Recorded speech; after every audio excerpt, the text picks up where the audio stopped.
Hi, I'm Chris with Simply Boss Events, and I have been asked to create some videos to help answer some questions about becoming an event planner. I have been an event planner for over 20 years.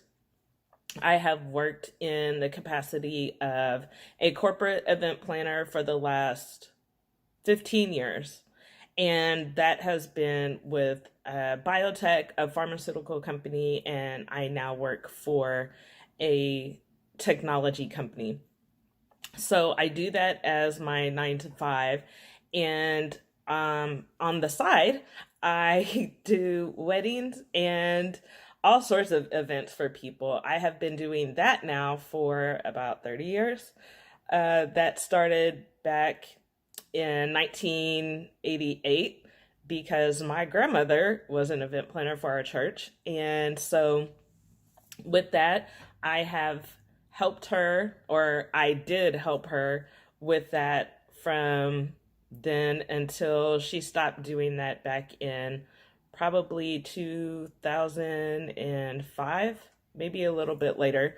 Um, and then I have done it independently for my own personal services since that time. I have planned between 25 to 30 weddings and events, family reunions, and milestone birthday parties, baby showers. I've been doing that consistently now for the last 10 years. And so, with that, people have asked me a variety of different questions. How did I get started? How did I get my business started? How do you get clients? So, I thought I would put together this video to help answer some of those questions and then kind of create a series of what is an event planner versus an event manager versus an event designer. People consider all of them to be the same thing, and they are not. So hopefully you will find this information helpful, and it is my very first video with YouTube and this whole technology thing. So I hope that you find it informational. And if there are additional questions that you want me to answer, if you're looking for different types of answers, put them down in the comments and I will be sure to respond as soon as possible. I am about promoting education and information for event planners. People think that we are just party planners, and I could not say it any more clearly that that is not what we do. Personally, for Simply Boss Events, yes, I am a party planner. I plan weddings and parties and happy times, even though it is not always a happy experience planning. However, in the corporate world, I am a corporate event planner. Therefore, at my 9 to 5 job, I plan events, which is more about ROI tracking, logistics planning, and things of that sort. So I can take that up another notch if that's of interest to you, and I could leave it out if it's not. So that will all be based on the feedback that everyone gives me for this video. So my first question I got were, how do clients find you? And I will say clients find me through word of mouth, through Google search, and through Instagram. I live in California. A lot of my services have been performed here. They were requested through a Google search. I do have an event planning. I do have a website, and that website does draw in contacts as well. But I will just say that I've just expanded that website within the last 6 months. It's been very basic for a very long time. I have also managed and created events in Atlanta, Dallas, Oklahoma, Kansas, Washington, D.C., and Florida. I did one in Jamaica and let's see, the Dominican Republic, Washington State, and Nevada. So yeah, my services cover abundance of areas, and I've done a lot of international events for my corporate life. However, I have for my personal business, I have only done 2 international events, which I am looking to increase that.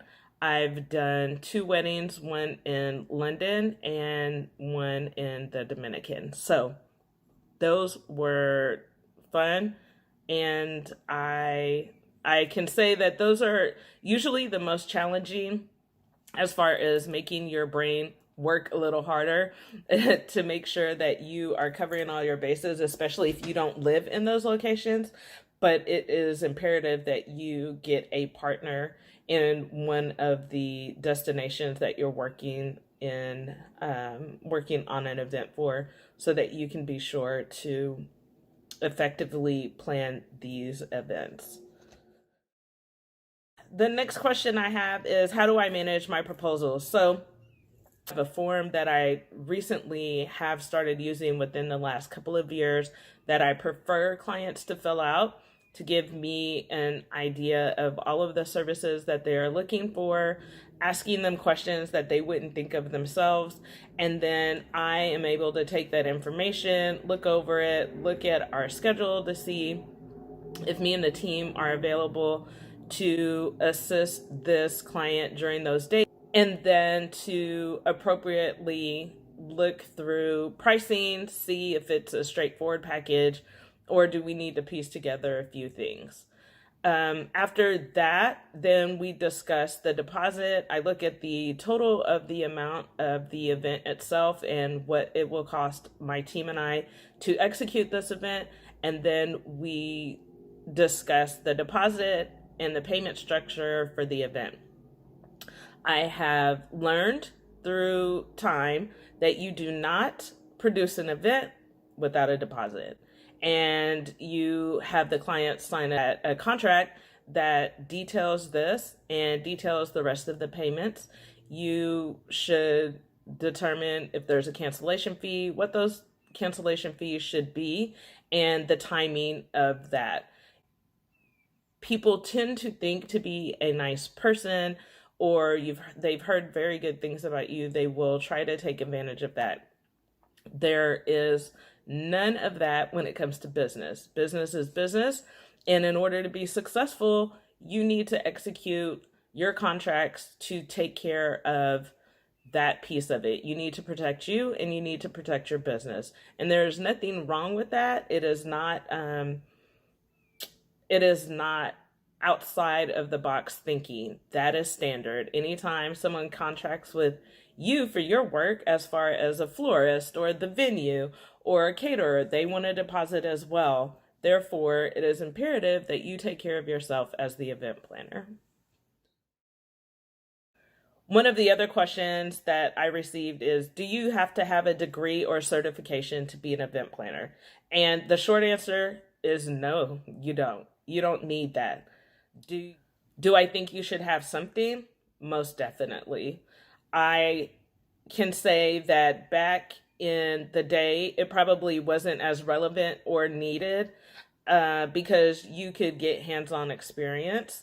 I do, however, feel that education as an event planner will only elevate your worthiness and elevate your knowledge so that you can provide more information to your clients that are beneficial to them and will elevate their event. As you are planning events and attending conferences and learning more about event planning, you will learn the ins and outs of this industry that you can't get just because you plan an event yourself all the time. I attend wedding festivals. There are a lot of them that are happening during the summer because, of course, Weddings are really popular in the fall and winter. I do try to attend them at least twice a year. I attend conferences that are specific to technology and decor and meal planning that you would not believe the amount of courses that are out there. There are a lot of things online that you can participate in.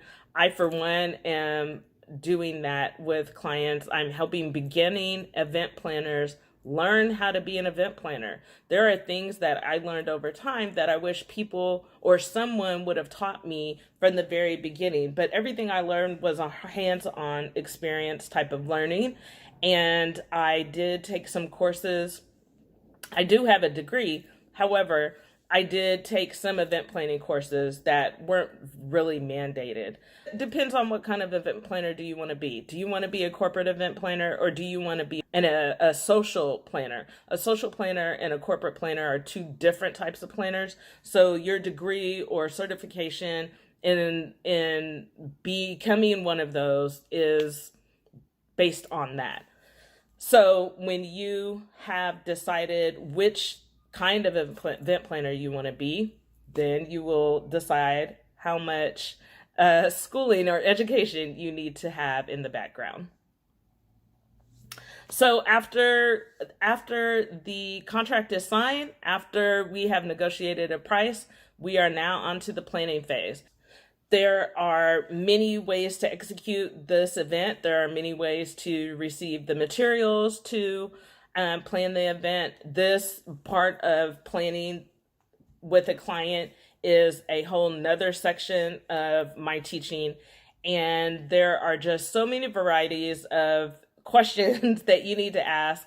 I have forms, I have checklists, I have guides to help you execute these things that I personally use for all of my events. It's imperative that I use them in order to be successful and for them to feel successful. It's also important to know what kind of client you're dealing with. You may have a client who wants to hire you to help them plan the event. However, they have the event planned themselves. They really are just looking for you to execute. So if that is true, then you need to learn how to ask all the right questions, make sure that they have everything covered, and then you turn more into probably more like a project manager. And that's fine. If that's what they want, hey, I'm good with it. Once you have discussed and completely planned out your event, you will execute, and that's the final piece to this puzzle. In summary, is to be an event planner, you don't need any special degree. However, it's helpful to have it. It's helpful to have a degree to know how to run a business, to know how to run and plan your finances, and how to appropriately gather clients and charge clients and writing contracts for those clients. I have had assistance with mine and am thankful that my family are entrepreneurs just in general. So I've had a lot of experience working with them on their stuff and learning from them and learning what mistakes not to make for me. So I hope you find this helpful. I can elaborate on any one of these topics if you want me to. If you're interested in learning more, check out our website, www.simplybossevents.com, or follow us on Facebook and Instagram at Simply Boss Events. Thanks for watching, and I look forward to the next one.